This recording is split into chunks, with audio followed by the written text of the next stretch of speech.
In this guide, we're going over how you can set up your Roku streaming stick 4K step by step. Before we do get into this guide, make sure to like the video and subscribe to the channel with all notifications on. If it would just help the channel and lets us know that you want more content like this, we'd greatly appreciate it. And if at any point throughout this guide you did have any questions, just ask them down in the comment section below and we can help you out further.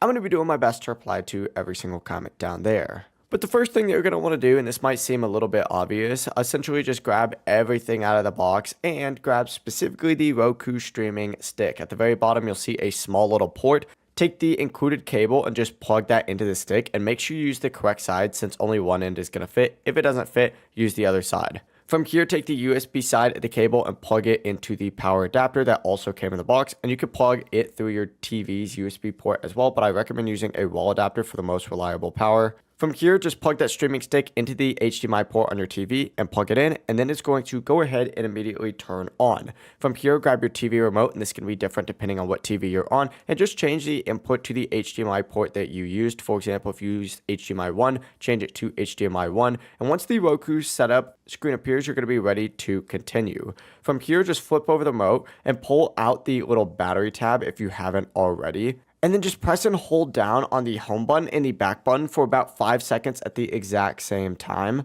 What this will do is allow the green light to start flashing on your remote, and this will allow the Roku remote to begin pairing. Hit the OK button and use the directional pad to go through the setup. It's going to ask you like your language, and then it's going to scan for Wi-Fi network. So connect either, your Wi-Fi or plug it in through Ethernet. And after connecting, your Roku will run a connection test and it may ask you to update the firmware. Go ahead and do that if it asks you to. And then of course, Roku will also help you set up a ton of different stuff like volume and power control for your TV. But from here, all you have to do is just sign in, create your Roku account, and you're good to go. From here, you could go ahead and add apps, do really whatever you'd like. This is what I currently have installed if you want to copy me.